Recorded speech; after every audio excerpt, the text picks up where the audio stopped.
ورسوله اما بعد۔ محترم حاضرین اور خواتین اسلام، اللہ رب العالمین کا شکر اور احسان ہے کہ آج ہم نے 5ویں تراویح مکمل کی۔ اللہ رب العالمین سے دعا ہے کہ اللہ العالمین تو ہمارے اس تراویح کی نماز کو قبول فرما اور اس عبادت کو ہمارے لیے ذخیر آخرت بنا، آمین۔ محترم حاضرین، آج کی تراویح کی نماز میں سورہ نور سے تلاوت کی ابتدا ہوئی اور سورہ نور مکمل ہوئی۔ اس کے بعد سورہ فرقان کی چند آیات آپ کے سامنے پڑھی گئی، یعنی 18واں پارہ آج مکمل ہوا۔ کل کے درس میں میں نے اس بات کو ذکر کیا تھا کہ یہ جو سورہ نور ہے مکمل معاشرے سے فحاشی کو ختم کرنے کے اصول اور ضوابط پر مشتمل ہے۔ اگر زنا سے پاک معاشرہ آپ کرنا چاہتے ہیں تو سورہ نور میں جو تعلیمات اللہ سبحانہ و تعالیٰ نے بیان فرمائی ہیں ان تعلیمات کو پڑھیے، غور کریے اور ان کو معاشرے پر نافذ کریے۔ معاشرہ بالکل صاف ستھرا بنے گا، معاشرہ بالکل پاکیزہ بن جائے گا۔ کل کے درس میں یہ بات بیان کی گئی تھی کہ اللہ سبحانہ و تعالیٰ نے اس سورت کے شروع میں زنا کی قباحت کو اور اس کی سنگینی کو اور اس کی خطرناکی کو بیان کیا، اور اللہ رب العالمین نے زنا کے لیے کیا حد متعین کی ہے اس حد کو بیان کیا ہے۔ آگے کی آیات میں اللہ رب العالمین نے کچھ ایسے آداب بیان کیے، کچھ ایسے ضوابط بیان کیے کہ اگر ان آداب کو اختیار کیا جائے تو زنا تک معاملہ پہنچنے ہی نہیں پائے۔ اللہ سبحانہ و تعالیٰ نے یہ جو حد متعین کی ہے کہ شادی شدہ کو رجم کر دیا جائے یا غیر شادی شدہ کو کوڑے لگائے جائیں، جلا وطن کیا جائے، اس لیے نہیں کہ اللہ رب العالمین لوگوں کو ختم کرنا چاہتا ہے یا لوگوں کو مارنا چاہتا ہے۔ حدود متعین کرنے کا یہ مطلب اور یہ مقصد کبھی بھی نہیں ہوتا۔ حدود کو نافذ کرنے کا مقصد کیا ہوتا ہے کہ لوگ اس سے دور رہیں، لوگ اس کے قریب نہ آئیں۔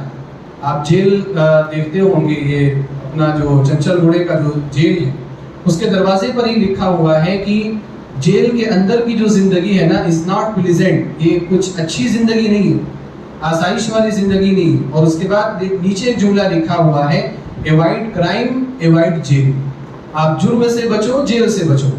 تو جیل والے بھی آپ کو یہ میسج دے رہے ہیں، پیغام دے رہے ہیں کہ آپ کو جیل کے اندر نہیں آنا، آپ کو ایسے کام ہی نہیں کرنے کہ آپ جیل تک آ جاؤ۔ اسی طرح سے اللہ رب العالمین نے جب کچھ حدود متعین کیے، کچھ سزائیں متعین کی، تو مقصد یہ نہیں کہ لوگوں کو قتل کیا جائے یا لوگوں کو رجم کیا جائے، لوگوں کو کوڑے لگائے جائے، یہ مقصد نہیں ہے، بلکہ اللہ سبحانہ و تعالیٰ یہ چاہتا ہے کہ اس سزا کی سنگینی کو اپنے ذہن میں رکھ کر کے آپ ان جرائم کا ارتکاب ہی نہ کریں۔ تو اب ان جرائم کا ارتکاب نہ کرنے کے لیے کون سے اصول آپ کے لیے مددگار ثابت ہوں گے؟ اللہ سبحانہ و تعالیٰ نے ان اصولوں کو بھی یہاں پر بیان فرمایا۔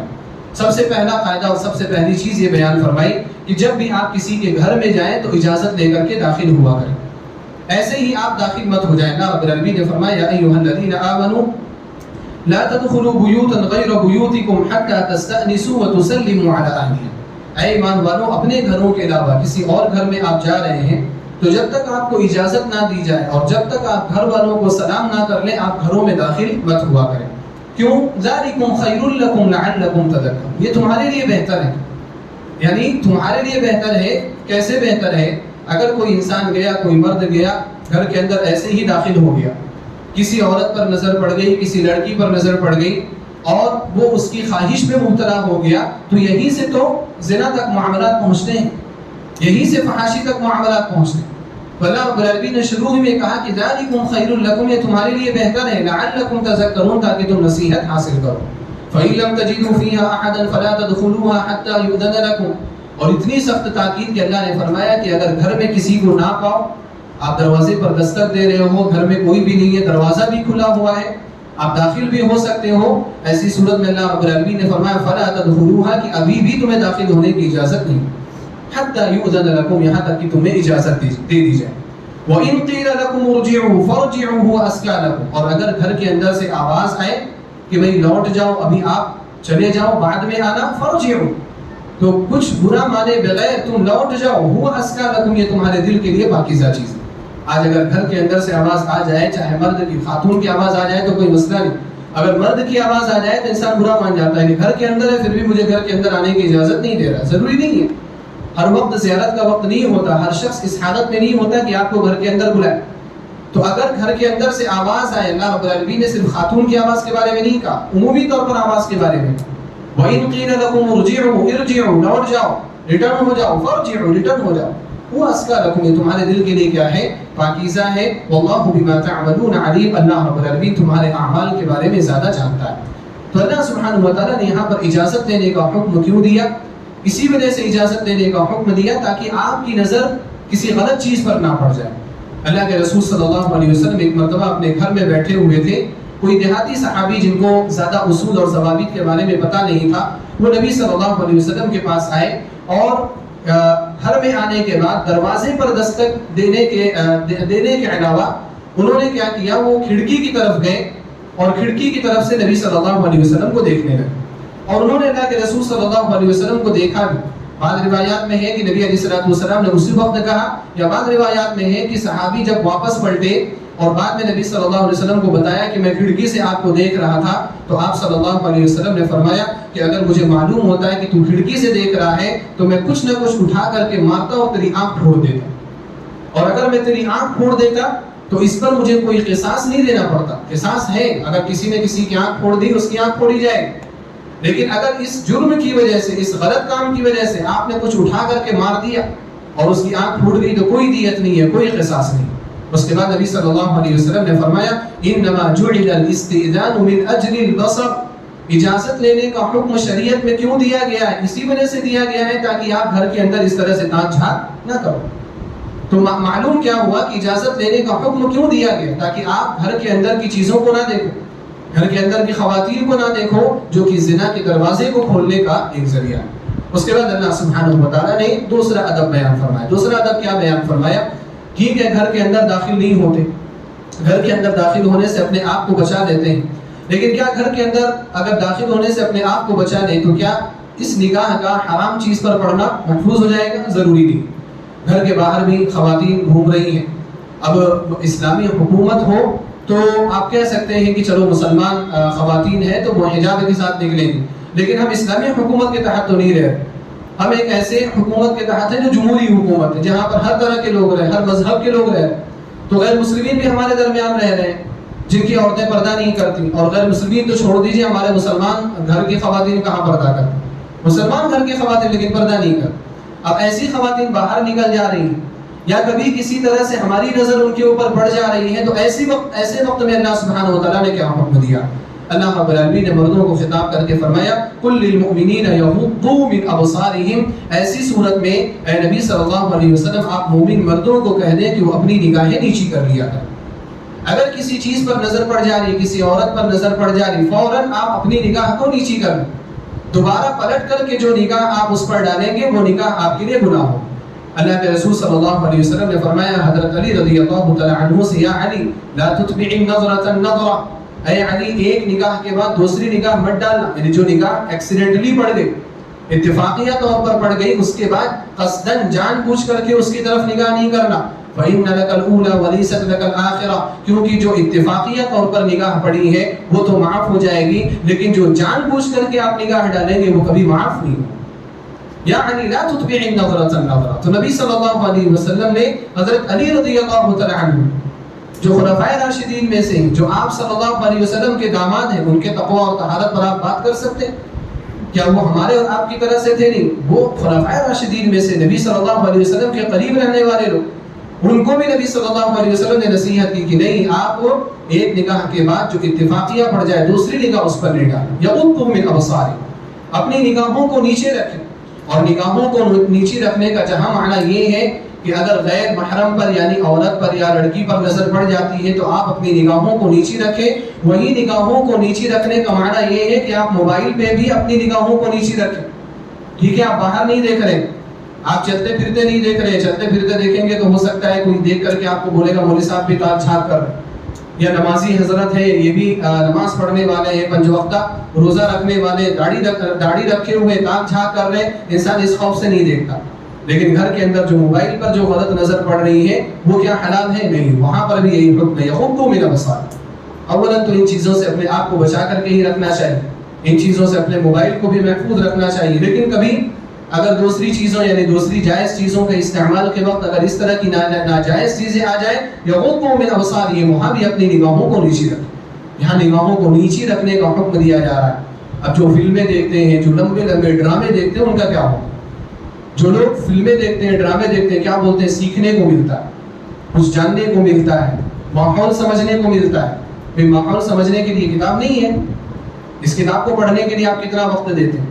ایک صفحہ بھی کھول کر کے پڑھتے ہیں، سمجھنے کی کوشش کرتے ہیں۔ اس سے بہترین کوئی ماحول سمجھا سکتا ہے آپ کو؟ یہ قیامت تک کے لیے کتاب ہے۔ آپ فلموں میں جو ماحول سیکھنے جاتے ہیں، وہ ماحول سیکھنے نہیں جاتے، وہ اپنی شہوت کو پوری کرنے جاتے، اپنی خواہش کو پوری کرنے جاتے۔ تو اس لیے وہاں پر بھی اپنی نگاہوں کو نیچے رکھنا ضروری ہے۔ غضوا من ابصارہم، اور اس کے بعد اللہ رب العالمین نے فرمایا وَيَحْفَظُوا فُرُوجَهُمْ، اور اپنی شرمگاہوں کی بھی حفاظت کریں، کیونکہ نگاہ پڑ گئی تو ظاہر سی بات ہے کہ اس کا اثر دل میں ہوگا، اور دل میں جب شہوت پیدا ہوگی تو شرمگاہ کی حفاظت مشکل میں پڑ جائے گی۔ وَيَحْفَظُوا فُرُوجَهُمْ، اس لیے شرمگاہ کی حفاظت کرنا بھی ضروری ہے۔ ذَلِكَ أَزْكَىٰ لَهُمْ، اللہ رب العالمین نے فرمایا یہ ان کے لیے زیادہ پاکیزہ ہے۔ إِنَّ اللَّهَ خَبِيرٌ بِمَا يَصْنَعُونَ، اللہ رب العالمین ان کے اعمال سے باخبر ہے۔ اور یہی حکم اللہ سبحانہ وتعالیٰ نے بعد میں چل کر کے یعنی اگلی آیت میں عورتوں کو بھی دیا، خواتین کو بھی دیا۔ اللہ نے فرمایا وَقُلْ لِلْمُؤْمِنَاتِ يَغْضُضْنَ مِنْ أَبْصَارِهِنَّ، اور اے نبی صلی اللہ علیہ وسلم آپ مومنہ عورتوں سے بھی کہہ دیں یغضضن من ابصارہن، وہ اپنی نگاہوں کو نیچی رکھا کریں۔ نگاہوں کو نیچی رکھنے کا معنی کیا ہے کہ اگر عورت کی نگاہ کسی مرد پر پڑ رہی ہے اور وہ شہوت کی نگاہ میں تبدیل ہو جا رہی ہے تو اس کو اپنی نگاہ نیچی کر دینے کا حکم ہے، کیونکہ عورت جس طرح سے مردوں کو دیکھتی ہے وہ ایک الگ چیز ہے بنسبت مردوں کے عورتوں کو دیکھتی، کیونکہ مرد اگر کسی اجنبی عورت کو دیکھتا ہے تو 99% شہوت کا امکان ہوتا ہے، الا ہے کہ وہ بوڑھی ہو، الا ہے کہ وہ جوانی اس کی ختم ہو گئی ہو، بوڑھی ہو گئی ہو، تو وہاں پر وہ چیز نہیں ہوتی۔ لیکن اگر عورت جوان ہے اور کسی اجنبی مرد کی اجنبی عورت پر نگاہ پڑ رہی تو 99% وہ شہوت کی نگاہ ہوتی ہے۔ اس لیے اللہ رب العالمین نے عمومی طور پر بھی مردوں کو منع کیا عورتوں سے دیکھنے کے، چاہے شہوت پیدا ہو یا نہ ہو۔ البتہ عورتوں کا دیکھنا جو مردوں کو ہے وہ تھوڑا الگ ہے۔ عورتیں جو مردوں کو دیکھتی ہیں ان میں شہوت اکثر و بیشتر نہیں ہوا کرتی، لیکن کبھی کبھار شہوت ہو بھی سکتی ہے، پیدا بھی ہو سکتی ہے۔ اس کی دلیل کیا ہے؟ اللہ کے رسول صلی اللہ علیہ وسلم نے اما عائشہ رضی اللہ تعالی عنہا کو اپنے پیٹھ کے پیچھے چھپا کر کے مسجد کے اندر جو حبشہ کے جو لوگ تھے جو تیر اندازی کا کھیل کھیل رہے تھے، نبی صلی اللہ علیہ وسلم نے عائشہ رضی اللہ تعالی عنہا کو وہ دکھایا۔ عائشہ رضی اللہ تعالی عنہا نے دیکھا اور اتنی دیر تک دیکھا جب تک کہ نبی صلی اللہ علیہ وسلم نے ان سے نہیں پوچھا کہ اب بس۔ عائشہ رضی اللہ تعالی عنہا نے کہا کہ اب بس میں نے اپنے خواہش پر دیکھ لیا۔ نبی صلی اللہ علیہ وسلم نے اس کے بعد عائشہ رضی اللہ تعالی عنہا کو ان کے حجرے میں جانے کا حکم دیا۔ پتہ یہ چلا کہ نبی علیہ السلام نے عائشہ رضی اللہ تعالی عنہا کو کھیل دکھایا۔ کھیلنے والے کون تھے؟ اجنبی مرد تھے۔ اگر عورت کی نظر مرد کے اوپر پڑنے والی عمومی طور پر حرام ہوتی تو نبی علیہ السلام عائشہ رضی اللہ تعالی عنہا کو کھیل نہیں دکھاتے، اور عورتوں کی طرح سے مردوں کو بھی برقع پہننے کا حکم دیتے، نقاب لگانے کا حکم دیتے کہ تم بھی نقاب لگاؤ۔ لیکن عورت کی نظر جو مرد پر پڑتی ہے وہ عمومی طور پر شہوت والی نہیں ہوتی، لیکن ہو بھی سکتی ہے۔ تو اگر عورت کسی مرد کو دیکھ رہی ہے اور دیکھتے ہوئے اس کے دل کے اندر شہوت پیدا ہو جائے یغضضن من ابصارہن، تو اس کو چاہیے کہ وہ اپنی نگاہ کو نیچے رکھے۔ یہ ایک چیز ہے۔ دوسری چیز یہ ہوئی کہ اس کا یہ بھی مطلب نہیں ہے کہ عورت مرد کو بھری نگاہوں سے دیکھنے لگے، یعنی شہوت پیدا ہو یا نہ ہو بھری نگاہ سے نہیں دیکھنا۔ عورت کو بھی اگر اتفاقیہ اس کی نظر پڑ جاتی ہے تو معاف ہے، لیکن اگر عورت بھری نگاہ سے کسی مرد کو دیکھ رہی ہے اور اس مرد کی نگاہ اس عورت پر پڑ گئی کہ وہ بھری نگاہ سے اس کو دیکھ رہی ہے تو اس مرد کے لیے وہ بہت خطرناک فتنہ ہے۔ اور اصل جو عشق و معاشقہ شروع ہوتا ہے، جو اصل برائی جو شروع ہوتی ہے وہ نظر سے شروع ہوتی ہے۔ پہلے آنکھ سے برائی شروع ہوتی ہے، پھر اشارے ہوتے ہیں، پھر مسکراہٹ ہوتی ہے، پھر چیٹ ہوتا ہے، کلام ہوتا ہے، پھر اس کے بعد دھیرے دھیرے معاملہ آگے پہنچتا ہے۔ تو اس لیے اگر آمنا سامنا ہے، مرد سامنے ہے، تو اس کو بھری نگاہ سے ایسی صورت میں دیکھنا کہ وہ مرد بھی اس کی طرف دیکھ رہا ہو، اس کی طرف نظر کیے ہوئے ہو، یہ بھی چیز اس کے لیے جائز نہیں۔ اللہ رب العالمین نے اس کے بعد فرمایا وَيَحْفَظْنَ فُرُوجَهُنَّ، اور ان کو چاہیے کہ وہ اپنی شرمگاہوں کی حفاظت کریں۔ عورتیں بھی اپنی شرمگاہوں کی حفاظت کریں، اور شرمگاہوں کی حفاظت کا معنی یہ ہے کہ وہ زنا سے اپنے آپ کو محفوظ رکھیں۔ اسی طرح سے شرمگاہوں کی حفاظت کا معنی یہ ہے کہ ان کی شرمگاہ وہ اپنے اس طرح سے اس کو ستر کر کے رکھیں، اس طرح سے اس کو چھپا کر کے رکھیں کہ کسی غیر کی نظر اس کے اوپر نہ پڑنے پائے۔ وَلَا يُبْدِينَ زِينَتَهُنَّ إِلَّا مَا ظَهَرَ مِنْهَا، اب یہاں پر عورتوں کے لیے کچھ مخصوص احکام دیے جا رہے ہیں تاکہ زنا تک معاملہ نہ پہنچنے پائے۔ تاکہ خرابی تک معاملہ نہ پہنچنے پائے. کیا ہے؟ وَلَا يُبْدِينَ زِينَتَهُنَّ إِلَّا مَا ظَهَرَ مِنْهَا. عورتوں کے لیے جائز ہی نہیں ہے کہ وہ اپنی زینت کی چیزوں کو ظاہر کریں. حرام ہے عورت کے لیے اس کی زینت کی جو بھی چیزیں ہیں وہ ان ساری چیزوں کو ظاہر کرنا کیا ہے؟ حرام. ساری چیزوں. اب زینت کی چیزیں کیا ہیں؟ زینت کی چیزوں میں سے جو میک اپ کی چیزیں استعمال کرتی ہیں عورتیں اپنے چہروں پر، وہ چیزیں دکھانا، یا اس کے علاوہ زیورات کو دکھانا، یہ سب زینت کی چیزوں میں سے. اس کے علاوہ جو اچھے کپڑے وہ پہنتی ہیں برقعے کے علاوہ، ان کپڑوں کو بھی ایسے ظاہر کرنا، یہ بھی زینت کی چیز ہے. کپڑا کس لیے پہنا جاتا ہے؟ کپڑا ایک تو اپنے جسم کا لباس ہوتا ہے، دوسرا زینت کے لیے پہنا جاتا ہے. یہ مردوں کے لیے بھی عورتوں کے لیے بھی. اللہ رب العالمین نے فرمایا یا بنی آدم قد انزلنا علیکم لباسا یواری سوآتکم وریشا. اے بنی آدم ہم نے تمہارے لیے لباس کو اتارا ہے جو تمہارے سطر کو چھپاتا ہے، وریشا اور تمہارے لیے زینت کا ذریعہ. مردوں کے لیے بھی زینت ہے کپڑا اور عورتوں کے لیے بھی زینت ہے. لہذا ایسی زینتوں کو جس کی وجہ سے کسی بھی شخص کے دل میں شہوت پیدا ہو، ایسی تمام زینتوں کو ظاہر کرنا عورت کے لیے کیا ہے؟ حرام. وَلَا يُبْدِينَ زِينَتَهُنَّ إِلَّا مَا ظَهَرَ مِنْهَا، سوائے اس زینت کے جو اپنے آپ ظاہر ہو جائے. اب جو اپنے آپ ظاہر ہو جائے وہ کیا ہے؟ مثال کے طور پر عورت بہت احتیاط کے ساتھ باہر نکلی ہے، ساری چیزیں چھپا کر کے نکلی ہے اپنے جسم کی زینت کی ساری چیزوں کو، لیکن چلتے چلتے کبھی اس کی بالی ظاہر ہو گئی، اس کے زیورات میں سے کچھ ظاہر ہو گیا، تو اس پر اللہ سبحانہ و تعالیٰ پکڑ نہیں کرے گا. اسی طرح سے بعض اہل علم نے اس کی تفسیر یہ بھی کی ہے کہ اِلَّا مَا ظَهَرَ مِنْهَا سے مراد وہ کپڑا ہے جو اس نے سطر کے لیے پہنا ہوا ہے. جیسے برقعے، سادہ برقع ہے، عام برقع ہے، لیکن کبھی کبھار وہ برقع بھی بڑا خوبصورت دکھنے لگتا ہے، زینت والا دکھنے لگتا ہے، تو اگر ایسی زینت ظاہر ہو رہی ہے تو اس میں کوئی پکڑ کی بات نہیں. ہمارے یہاں جو برقعے رائج ہیں میں ان کی بات نہیں کر رہا ہوں. ہمارے یہاں تو جو برقعے ہیں وہ تو کپڑوں سے بھی زیادہ خوبصورت ہوتے ہیں، جو کپڑے اندر عورتیں پہنتی ہیں ان سے بھی زیادہ خوبصورت ہوتے ہیں، تو ان پر تو مؤاخذہ ہے، ان پر تو پکڑ ہے. وہ برقعے جو عام طور پر عورتیں سادہ برقع استعمال کرتے ہیں، پھر بھی اگر باہر سے وہ زینت والا دکھ رہا ہے تو اللہ سبحانہ و تعالیٰ اس پر پکڑ نہیں کرے گا. جو اپنے آپ ظاہر ہو جائے، یعنی آپ اصولی طور پر یہ جانو کہ قصداً ارادتاً اگر کوئی عورت اپنی زینت کو ظاہر کرنا چاہے تو اس کے لیے حرام. چاہے وہ برقعے کے ذریعے سے اپنی زینت ظاہر کرے، چاہے بال کھول کر کے اپنی زینت ظاہر کرے. یہاں حیدرآباد میں دیکھنے کو آتا ہے کہ عورتیں برقع پہنتی ہیں لیکن پورے بال کھلے ہوئے ہیں، پورے بال لٹک رہے ہیں. پھر آپ نے برقع کس لیے پہنا ہو؟ بال تو اور زیادہ زینت کی چیز ہے، اور زیادہ آپ کی طرف مائل کرنے والی چیز ہے. تو بالوں کو چھپانا، بال بھی زینت میں سے، اس کو بھی چھپانا ضروری. وہ الا ما ظهر منها میں نہیں آئے گا. کبھی عورت چل رہی ہے، الا ما ظهر منها میں کیا آئے گا؟ کبھی عورت چل رہی ہے، اس نے برقع پہنا ہوا، کبھی اس کا پیر کا حصہ کچھ ظاہر ہو گیا چلتے پھرتے، کوئی حرج کی بات نہیں. الا ما ظهر منها وليضربن بخمرهن على جيوبهن. اس کے بعد اللہ رب العالمین نے فرمایا اور ان کو چاہیے کہ وہ اپنے دوپٹوں کو اپنے سینوں پر رکھا کریں.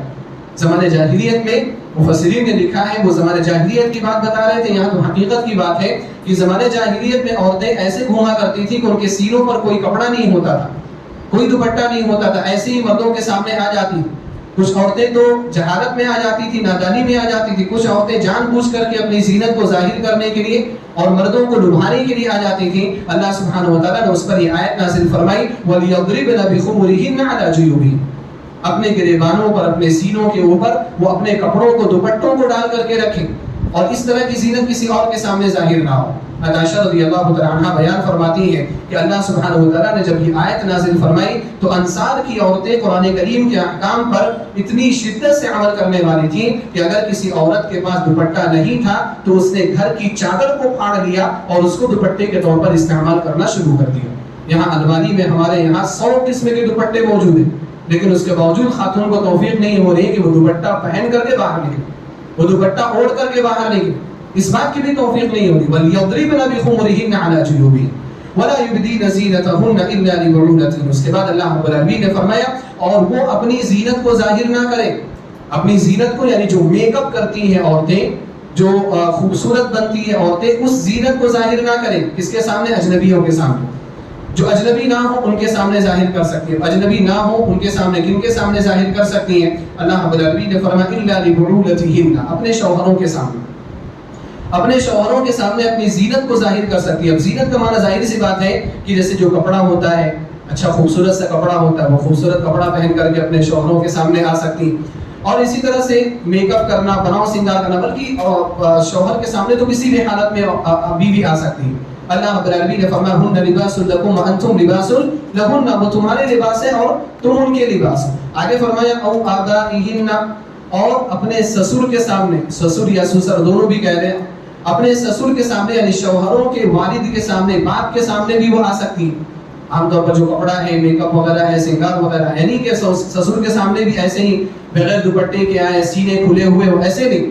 شوہر کے سامنے جو زینت ظاہر کرنا ہے وہ الگ ہے، اور اس کے علاوہ جو آگے لوگ آ رہے ہیں ان کے سامنے جو زینت ظاہر کرنا ہے وہ الگ ہے۔ تو او آبائہن، سسر کے سامنے بھی وہ آ سکتی ہے، یعنی سسر سے پردہ نہیں ہے۔ ہمارے یہاں بات الٹی ہے، ہمارے یہاں دیوروں سے پردہ نہیں کیا جاتا، سسر سے پردہ کیا جاتا۔ ہمارے یہاں کی عورتوں کا یہ معاملہ، پتہ نہیں ان کو کس نے یہ سکھایا ہو، کہاں سے یہ علم ان کو ملا ہو۔ سسر سے پردہ نہیں، وہ تو ہمیشہ ہمیشہ کے لیے آپ کے لیے حرام، اس کے لیے جائز ہی نہیں ہے کہ وہ اپنے بیٹے کی بیوی سے وہ شادی کر لے۔ لیکن جو دیور ہے یا جو جیٹھ ہے اس کے لیے تو جائز ہے نا کہ اگر آپ کا شوہر نہیں رہا تو وہ آپ سے شادی کر سکتا ہے، تو وہ تو آپ کے لیے اجنبی ہے، وہ تو آپ کے لیے محرم میں داخل ہے، حرام رشتوں میں داخل ہے، غیر محرم میں سے نہیں۔ تو او آبائہن، سسر کے سامنے آ سکتی ہیں، او آبائی بعولتہن، یا اپنے شوہروں کے باپوں کے سامنے بھی آ سکتی ہیں۔ اب سسر اور شوہر کے باپ کے درمیان کیا فرق ہے؟ یعنی شوہر کا وہ باپ جو اس کا حقیقی باپ نہ ہو، سوتیلا باپ، اس کے سامنے بھی آ سکتی ہیں۔ او ابنائہن، اپنے بیٹوں کے سامنے بھی اپنی زینت ظاہر کر سکتی ہیں۔ او ابنائی بعولتہن، یا اپنے شوہروں کے بیٹوں کے سامنے، اپنے شوہر کے بیٹے کے سامنے مطلب شوہر کا وہ بیٹا جو ان سے نہ ہو، کسی اور عورت سے ہو، تو ان کے سامنے بھی عورت آ سکتی ہے۔ او اخوانہن، اسی طرح سے اپنے بھائیوں کے سامنے بھی آ سکتی ہیں۔ او بنی اخوانہن، اسی طرح اپنے بھتیجوں کے سامنے بھی آ سکتی ہیں۔ او بنی اخواتہن، اسی طرح سے اپنے بھانجوں کے سامنے بھی آ سکتی ہیں۔ او نسائہن، اسی طرح سے اپنی عورتوں کے سامنے بھی آ سکتی ہیں۔ اپنی عورتوں سے مراد یعنی مسلمان عورتیں جو ساتھ میں رہتی ہیں، محلے میں رہتی ہیں، عورتوں کے سامنے بھی زینت کا اظہار کر سکتی ہیں، اس میں کوئی حرج کی بات نہیں ہے۔ او ما ملکت ایمانہن، اسی طرح سے عورتیں اپنی خادماؤں کے سامنے بھی آ سکتی ہیں۔ اور بعض اہل علم نے کہا کہ ملکت ایمانہن سے مراد یہاں پر غلام بھی ہے، کہ پہلے کے زمانے میں جو غلام ہوتا تھا جس کو خرید لیا کرتے تھے، خادم آج کے زمانے کا نہیں، غلام جس کو خرید لیا کرتے تھے اس سے بھی پردہ نہیں تھا، وہ غلام بھی آ سکتا تھا اور عورت بھی اس کے سامنے جا سکتی تھی۔ لیکن آج کل کے جو خادم ہوتے وہ اس حکم میں نہیں، آج کل کے جو خادم ہوتے ان سے پردہ کرنا بھی ضروری، ان کو بھی اپنے گھروں میں ایسے داخل ہونے دینا یہ چیز جائز اور درست نہیں ہے۔ واقعات بہت سارے پڑے ہیں کہ خادموں اور گھر کی عورتوں کے ساتھ غلط تعلقات قائم، لہذا ان لوگوں سے محفوظ نہیں ہونا چاہیے، ان لوگوں سے معمور نہیں ہونا چاہیے۔ خاص طور پر گھر کے اندر رہنے والے جو مرد حضرات ہیں اور جو اجنبی مرد حضرات ہیں ان سے بہت بچ کر کے رہنا۔ اللہ کے رسول صلی اللہ علیہ وسلم نے ایک مرتبہ فرمایا ایاکم الدخول علی النساء، کہ اے لوگوں، اے مردوں، تم عورتوں کی مجلسوں میں مت جایا کرو، عورتوں کے پاس مت جایا کرو۔ تو ایک صحابی نے یا ایک صحابیہ نے پوچھا افرأیت الحم یا رسول اللہ، اے اللہ کے رسول صلی اللہ علیہ وسلم، ہمارے شوہر کے جو مرد رشتہ دار ہیں ان رشتہ داروں کے بارے میں آپ کا کیا خیال ہے؟ ان کے سامنے آنا جانا ہمارے لیے جائز ہے یا جائز نہیں؟ آپ صلی اللہ علیہ وسلم نے فرمایا الحم الموت، جو آپ کے شوہر کے مرد رشتہ دار ہیں، آپ کے شوہر کے جو مرد رشتہ دار ہیں، صرف دیور نہیں، جو مرد رشتہ دار ہیں اور وہ آپ کے لیے اجنبی ہے، چاہے دیور ہو، چاہے جیٹھ ہو، چاہے اس کے کزنس ہو، چاہے کوئی بھی ہو، اجنبی لوگ ہیں، الحم الموت، وہ آپ کے لیے موت کے برابر۔ موت کے برابر ہونے کا معنی کیا ہے؟ ایسے لوگ آپ کے گھر میں آتے ہیں، آپ ان سے معمول ہوتے ہیں، محفوظ ہوتے ہیں، آپ کو لگتا ہے کہ کچھ نہیں ہوگا، اپنے گھر کا فرد ہے، اپنے گھر کا شخص ہے، کچھ بھی نہیں ہوگا، لیکن ایسے لوگوں سے زیادہ خطرناکی کی امید رہتی، ایسے لوگوں سے زیادہ فحاشی کی امید ہوتی۔ لہذا ایسے لوگوں سے، خاص طور پر ایک اجنبی ہے جو آپ کے گھر نہیں آتا، اس سے بہت معمول ہے آپ، لیکن جو آپ کے گھر کے اندر داخل ہوتا ہے، اسی میں خادم بھی، جو خادم آپ کے گھر میں آتا ہے جس کو آپ نے خدمت کے لیے رکھا ہوا، ایسے ہی کسی گھر میں نہ داخل ہو جائے، ایسے ہی کسی کمرے میں داخل نہ ہو جائے، اس کے لیے بھی کچھ حدود ہونے چاہیے، اس کے لیے بھی کچھ شروط ہونے چاہیے۔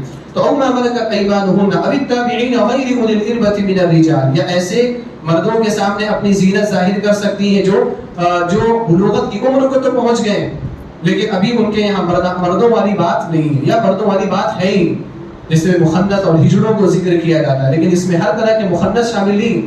کچھ مخنث ایسے ہوتے ہیں جو بنے ہوئے ہوتے ہیں، ان کے اندر شہوت بھی ہوتی ہے، اور وہ اگر ہمارے گھروں میں آئے تو وہ ہمارے گھروں کے لیے فتنہ ہوتے ہیں۔ شروع میں اللہ کے رسول صلی اللہ علیہ وسلم نے ہر طرح کے مخنث کو گھروں میں آنے کی اجازت دی تھی، لیکن ایک مرتبہ ایک مخنث ام سلمہ رضی اللہ تعالی عنہ کے پاس یا ام حبیبہ رضی اللہ تعالی عنہ کے پاس آیا اور اس نے خیبر کا جو بادشاہ تھا، یہودی بادشاہ جو تھا، اس کے گھر کی ایک لڑکی اس کی خوبصورتی بیان کرنے لگا کہ وہ ایسی ہے ایسی ہے ایسی، یعنی ایک ایک چیز اس کے جسم کی بیان کرنے لگا۔ نبی صلی اللہ علیہ وسلم نے جب اس کو سنا یہ کہتے ہوئے تو آپ صلی اللہ علیہ وسلم نے اس دن سے کہا کہ اس طرح کے لوگ تمہارے گھروں میں نہیں آئے۔ تو جس طرح سے اجنبی مردوں کو منع کر دیا گھروں میں داخل ہونے سے، اسی طرح ایک مخنثوں کو بھی منع کر دیا۔ یہ مخنث پتہ نہیں کون بنا ہوا ہے کون نہیں بنا ہوا، یہ آپ کے گھر میں نہیں آ سکتے۔ ابھی الطفل الذین لم یظہروا علی عورات النساء، یا وہ بچے جو ابھی عورتوں کی پوشیدہ باتوں سے واقف نہیں ہے، ان بچوں کے سامنے بھی عورت اپنی زینت کو ظاہر کر سکتی ہے، یعنی جن کو نہیں پتا۔ اب جن کو نہیں پتا اس کی کیا تمیز ہے، اس کا ضابط کیا، اس کا قاعدہ کیا ہے۔ بعض اہل علم نے یہ ذکر کیا کہ بچہ اس وقت تک عورتوں کی محفلوں میں رہ سکتا ہے جب تک کہ اس کو یہ فرق نہ ہو کہ یہ خوبصورت ہے اور یہ بدصورت ہے۔ اگر بچہ یہ فرق کرنے لگ جائے کہ بہت خوبصورت نظر آ رہی اور یہ عورت یا یہ لڑکی تھوڑی کم خوبصورت نظر آ رہی، اس کا مطلب کہ اب اس کا ذہن تھوڑا سا بڑھنے لگا ہے، اب اس کو عورتوں کی محفل سے دور کر دینا ضروری، چاہے وہ بالغ ہوا ہو چاہے بالغ نہ ہوا، چاہے بالغ ہو چکا ہو یا چاہے قریب البلوغ ہو۔ اگر اس کو فرق سمجھ میں آنے لگا اچھی اور خوبصورت عورت کے درمیان اور غیر خوبصورت عورت کے درمیان، تو ایسے لوگوں کو مجلس سے ہٹا دینا ہے، مجلس سے دور کر دینا ہے۔ اس کے بعد اللہ رب العالمین نے فرمایا وَلَا يَضْرِبْنَ بِأَرْجُلِهِنَّ لِيُعْلَمَ مَا يُخْفِينَ مِنْ زِينَتِهِنَّ۔ عورتیں اگر باہر نکلیں، عموماً تو باہر نکلنے کی اجازت نہیں ہے، لیکن اگر باہر نکلے تو اللہ رب العالمین نے باہر نکلنے کی بھی قواعد بیان کی۔ اللہ نے فرمایا وَلَا يَضْرِبْنَ بِأَرْجُلِهِنَّ، اپنے پاؤں کو مارتے ہوئے باہر نہ نکلے عورتیں۔ لِيُعْلَمَ مَا يُخْفِينَ مِنْ زِينَتِهِنَّ، کیوں ماریں گے پیر کو؟ یعنی پٹک پٹک کے پیر چلنا، کیوں؟ تاکہ ان کے پیر میں جو زینت ہے وہ زینت مردوں کے لیے ظاہر ہو، جو پازیب ہے، جو پائل ہے، اس کی جھنکار مردوں کے کانوں میں پڑے، یہ چیز بھی عورت کے لیے جائز نہیں۔ وَلَا يَضْرِبْنَ بِأَرْجُلِهِنَّ، اپنے پاؤں کو پٹک پٹک کر کے نہیں چل سکتی، زیورات پہن کر کے، بلکہ ایسے زیورات پہن کر کے باہر ہی نہیں نکلنا ہے جس کی آوازیں آئیں، جس کی آواز آئے، جس کی کھنک محسوس ہو، جس کا ٹکرانا محسوس ہو، ایسے زیورات کو بھی پہن کر کے باہر نکلنا یہ عورت کے لیے جائز نہیں۔ اسی میں وہ سینڈلز بھی آتے ہیں عورتوں کے، جو سینڈلز ہیل والے ہوتے ہیں، اور جب عورت چلتی ہے تو ٹک ٹک کی آواز آتی ہے، وہ سینڈلز بھی اس میں داخل، کیونکہ جب عورت چل رہی ہوگی تو وہ اپنی طرف لوگوں کو مائل کرے گی آواز کے ذریعے سے۔ اللہ رب العالمین نے فرمایا اپنے پیروں کو پٹک کر کے نہ چلے۔ اور یہاں پر اہل علم نے مفسرین یہ بھی ذکر کیا کہ اللہ رب العالمین نے جس طرح سے یہ حکم دیا کہ ان کے پیروں کی زینت ظاہر نہ ہو، اسی طرح سے ان کے جسم سے خوشبو بھی نہیں آنی چاہیے۔ خوشبو لگا کر کے بھی عورت باہر نہ نکلے، پرفیوم لگا کر کے بھی باہر نہ نکلے، حرام ہے اس کے لیے پرفیوم لگا کر کے باہر نکلنا۔ اگر عورت باہر نکل رہی ہے تو اس کو چاہیے کہ وہ کپڑا پہن کر کے نکلے جس کپڑے پر اس نے پرفیوم استعمال نہیں کیا۔ گھر کے اندر رہتے ہوئے وہ اپنے شوہر کے لیے پرفیوم استعمال کرے، کوئی حرج کی بات نہیں، لیکن باہر استعمال نہ کرے۔ ابو ہریرہ رضی اللہ تعالی عنہ ایک مرتبہ مسجد نبوی کے پاس تھے، ایک عورت کا گزر ہوا، ابو ہریرہ رضی اللہ تعالی عنہ کو جیسے ہی وہ گزری، اس میں ابو داؤد کی روایت ہے، ایک عجیب خوشبو محسوس ہوئی۔ ابو ہریرہ رضی اللہ تعالی عنہ نے اس کو بلایا اس عورت، اور وہ مسجد سے نکلی ہوئی تھی۔ ابو ہریرہ رضی اللہ تعالی عنہ نے اس سے پوچھا تم مسجد گئی تھی، مسجد کے لیے تم گھر سے باہر نکلی ہو؟ تو انہوں نے کہا کہ ہاں میں مسجد کے لیے باہر نکلی ہوں۔ اس کے بعد کہا طیبت للمسجد، تم نے مسجد کے لیے خوشبو لگایا تھا؟ تو اس نے کہا کہ ہاں میں نے مسجد کے لیے خوشبو لگایا تھا۔ ابو ہریرہ رضی اللہ تعالی عنہ نے کہا کہ تمہیں یہ نہیں معلوم کہ اللہ کے رسول صلی اللہ علیہ وسلم نے فرمایا کہ اگر کوئی عورت گھر سے نکلتی ہے اور وہ خوشبو لگا کر کے نکلتی ہے، مسجد آنے کے لیے نکلتی ہے، اللہ سبحانہ و تعالیٰ اس کی نماز اس وقت تک قبول نہیں کرے گا جب تک کہ وہ غسل جنابت نہ کرے۔ غسل جنابت کا معنی کیا ہے کہ جب تک اپنے جسم کو اس طرح سے صاف اور پاک نہ کرنے کی خوشبو ختم ہو جائے تب تک اللہ سبحانہ و تعالیٰ اس کی نماز کو قبول نہیں کرے۔ اگر عورت مسجد کے لیے آئے، اور صرف مسجد کے لیے حکم نہیں ہے، ہماری خواتین میں سے کچھ خواتین کو ایسا لگتا ہے کہ صرف مسجد کے لیے حکم ہے کہ اگر مسجد جا رہے تو پرفیوم مت لگاؤ، فنکشن ہال کے لیے حکم نہیں ہے۔ ہماری عورتوں کے یہاں یہ مزاج پایا جاتا ہے، شادیوں میں جا رہی ہیں پرفیوم لگا کر کے گزر جائے تو انسان جو کمزور دل والا ہے ان کی طرف مائل ہو جائے۔ عورت کے لیے میں نے ذکر کیا نا کہ گھر سے باہر نکلنا پرفیوم کے ساتھ، خوشبو کے ساتھ، یہ جائز ہی نہیں، چاہے آپ مسجد کے لیے جائیں، چاہے آپ مارکیٹ کے لیے جائیں، چاہے آپ فنکشن ہال کے لیے جائیں، کہیں اور کے لیے جائیں، آپ کے لیے جائز ہی نہیں پرفیوم استعمال کرنا۔ اللہ کے رسول صلی اللہ علیہ وسلم نے فرمایا ایما امرأة استعطرت، جو عورت خوشبو لگا کر کے نکلتی ہے اس لیے تاکہ مرد اس کی خوشبو کو سونگ کر کے اس کی طرف مائل ہو. فَهِيَ كَذَا وَكَذَا. تو وہ عورت زانیہ ہے، زانیہ ہے، زانیہ. یعنی اللہ کے رسول صلی اللہ علیہ وسلم نے ایسی عورت کو زانیہ قرار دیا. حالانکہ ہمیشہ ایسا نہیں ہوگا کہ وہ عورت ادھر ادھر کچھ غلط کام کرنے والی ہوگی، نہیں. اچھے گھر کی خواتین بھی خوشبو لگا کر کے نکل جاتی، لیکن اللہ کے رسول صلی اللہ علیہ وسلم پھر بھی زانیہ کیوں کہا؟ اس لیے زانیہ کہا کیونکہ یہ زنا کی طرف مائل کرنے والا ذریعہ، زنا کا سبب بننے والا ذریعہ. اللہ نے فرمایا وَلَا تَقْرَبُوا الزِّنَا إِنَّهُ كَانَ فَاحِشًا. زنا کے قریب بھی مت جاؤ کیونکہ وہ فحش کام ہے. اللہ رب العالمین نے اس کے بعد فرمایا وَتُوبُوا إِلَى اللَّهِ جَمِيعًا أَيُّهَا الْمُؤْمِنُونَ لَعَلَّكُمْ تُفْلِحُونَ. اور اے مومنو تم سب ایک ساتھ مل کر کے اللہ رب العالمین سے توبہ کرو کیونکہ گناہ بہت ہو چکے. اللہ سبحانہ وتعالیٰ سے توبہ کرو. مرد بھی توبہ کرے جو غلطیاں ان سے ہوئی، خواتین بھی توبہ کریں جو غلطیاں ان سے ہوئی. وَتُوبُوا إِلَى اللَّهِ جَمِيعًا أَيُّهَا الْمُؤْمِنُونَ لَعَلَّكُمْ تُفْلِحُونَ. تاکہ تم کامیاب ہو جاؤ. یعنی کامیاب اگر ہونا چاہتے ہو، کامیاب ہونے کی خواہش ہے تو توبہ کرنا ان ساری چیزوں سے ضروری. اور ہم میں سے کون ہے جس کو کامیاب ہونے کی خواہش نہیں؟ جو لوگ یہاں بیٹھے ہیں کم سے کم ان کے بارے میں تو یہ کہا جا سکتا ہے کہ ان کو کامیاب ہونے کی خواہش ہے. کیوں؟ کیونکہ وہ حی علی الفلاح کی آواز میں آئے ہوئے. انہوں نے جو 1 گھنٹہ دیا ہے اور اس کے بعد درس کے لیے جو وقت دے رہے ہیں وہ کامیابی کے لیے دے رہے ہیں، ایسے نہیں دے رہے. ان کو کیا مزہ آ رہا ہے یہاں پر بیٹھ کر؟ کوئی شو تھوڑی چل رہا ہے، کوئی انٹرٹینمنٹ یہاں پر نہیں ہے، لیکن بیٹھے ہوئے ہیں. کیوں بیٹھے ہوئے؟ کامیاب ہونا ہے. تو اگر کامیاب ہونا ہے تو صرف بیٹھنے سے کامیابی نہیں ملے گی، ان احکام پر عمل کرنے سے بھی کامیابی ملے گی. اس کے بعد اللہ سبحانہ و تعالیٰ نے فرمایا وَأَنكِحُوا الْأَيَامَ. اس کا تذکرہ میں نے کل کے درس میں کیا تھا کہ زنا کو اگر ختم کرنا ہے تو شادی کراؤ ان لوگوں کی جن کی شادیاں نہیں ہوئی. الایامہ میں وہ سب شامل ہے، وہ مرد، وہ عورتیں، وہ خواتین جن کی شادیاں بھی نہیں ہوئی، چاہے ان کی پہلے شادی ہو چکی ہو اور ابھی وہ غیر شادی شدہ ہو یا ان کی شادیاں پہلے ہوئی نہ ہو، ان سب کی شادی کراؤ. کیونکہ اللہ کے رسول صلی اللہ علیہ وسلم نے فرمایا فَإِنَّهُ أَغَضُّ لِلْبَصَرِ وَأَحْسَنُ لِلْفَرْجِ. شادی کر لوگے نا تو نگاہ اپنے آپ نیچی ہو جائے اور شرمگاہ کی حفاظت کرنا آسان ہو جائے گا. وَأَنكِحُوا الْأَيَامَ مِنكُمْ وَالصَّالِحِينَ مِنْ عِبَادِكُمْ وَإِمَائِكُمْ. اس کے بعد اللہ رب العالمین نے اگلی آیت میں بیان فرمایا کہ عورتوں کو زنا پر مجبور مت کیا کرو. پہلے کے زمانے میں کیا ہوتا تھا، جس کے پاس کوئی خادمہ ہوتی، کوئی لونڈی ہوتی تو اس کو بھیجتا تھا کہ تو زنا کرنے کے لیے جا، تاکہ اس کی وجہ سے جو پیسہ آ رہا نا وہ پیسے کو وہ کھائے. خاص طور پر عبداللہ بن ابی جو تھا رئیس المنافقین، وہ یہی کام کیا کرتا تھا کہ اس نے لونڈیاں خریدی ہوئی تھی تو وہ لونڈیوں کو دھندا جسم فروشی پر لگا دیتا تھا، دھندے میں لگا دیتا تھا، اور جو پیسے آتے تھے ان پیسوں کو وہ استعمال کرتا تھا. لیکن ان میں سے کچھ خواتین نے اسلام قبول کر لیا اور انہوں نے کہا کہ نہیں، ہم اس غلط کام کو کرنے نہیں جائیں گے. تو اس نے ان کو مجبور کیا. اللہ رب العالمین نے اس پر آیت نازل فرمائی کہ ان ایسی عورتوں کو وَلَا تُكْرِهُ فَتَيَاتِكُمْ عَلَى الْبِغَاءِ کہ عورتوں کو زنا کرنے پر تم مت ابھارو. ان اردنا تحسنا، وہ پاکیزہ رہنا چاہتی، تم زنا پر کیوں ابھار رہے؟ لِتَبْتَغُوا عَرَضَ الْحَيَاةِ الدُّنْيَا، تم دنیا کا کچھ سامان حاصل کرنا چاہتے. وَمَن يُكْرِهُنَّ، جو ان کو مجبور کرے گا، فَإِنَّ اللَّهَ مِن بَعْدِ إِكْرَاهِهِنَّ غَفُورٌ رَحِيمٌ، تو اللہ رب العالمین ان کو تو معاف کر دے گا کیونکہ غفور الرحیم ہے، لیکن تمہاری پکڑ کر لے گا. تو عورتوں کو زنا پر مجبور مت کرو. آپ کہیں گے کہ یہ بات یہاں پر کیوں کہی جا رہی؟ عورتوں کو کون زنا پر مجبور کر رہا ہے؟ ظاہری طور پر عورتوں کو آج کے دور میں زنا پر مجبور نہیں کیا جا رہا ہے، لیکن باطنی طور پر عورتوں کو زنا پر مجبور کیا جا رہا ہے. کیسے کیا جا رہا ہے وہ میں بتاتا ہوں آپ کو. عورتوں کو پڑھایا جا رہا ہے، بڑی بڑی ڈگریاں دلائی جا رہی، سرٹیفکیٹ دلائے جا رہے، ڈاکٹر بنایا جا رہا، سب کچھ بنایا جا رہا ہے. اور اس کو کس لیے بنایا جا رہا ہے؟ تاکہ وہ جا کر کے کام کرے، پیسہ لے کر کے، اس کو سیلری ملے گی، گھر کا خرچہ چلے گا. کچھ گھر کے افراد، حتیٰ کہ اس میں باپ بھی شامل ہوتا ہے، اتنے بے غیرت ہوتی ہے کہ وہ عورتوں کو یا لڑکیوں کو اس لیے پڑھاتے ہیں کہ وہ کما کر کے لا کر کے ان کو کھلائے. باپ بیٹھ کر کے شراب پیتا رہے گا، سگریٹ اڑاتا رہے گا، لڑکی بیچاری جائے گی، جوان لڑکی، اور جا کر کے مردوں کے درمیان رہ کر کے جاب کر کے لا کر کے کما کر کے دے گی. اور کبھی کبھار ان لڑکیوں میں سے کوئی لڑکی اچھی بھی ہوتی ہے اور اس کو وہاں پر جا کر کے اچھا نہیں لگتا، کوئی اس کے ساتھ چھیڑخانی کرتا ہے، یا اس کو چھیڑخانی نہ بھی کرے، اس کو اچھا فیل نہیں ہوتا کہ وہ غیر مردوں کے سامنے ایسے رہ کر کے وہ کام کرے.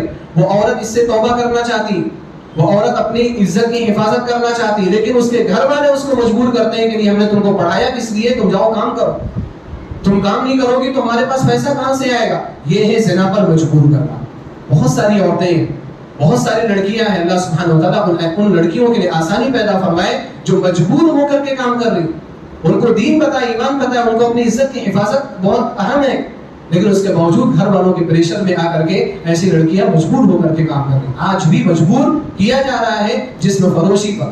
اب وہ بچی مجبور ہو کر کے جائے گی، کل اس کے ساتھ غلط کام کوئی ہو گیا، اس کا ذمہ دار کون ہوگا؟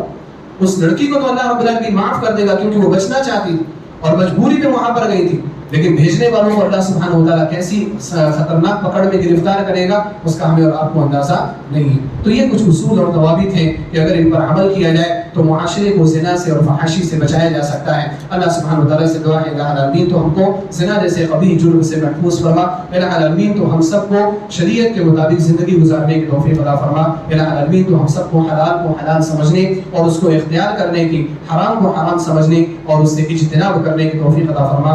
آمین وآخر دعوانا الحمد للہ رب العالمین، والسلام علیکم ورحمۃ اللہ وبرکاتہ۔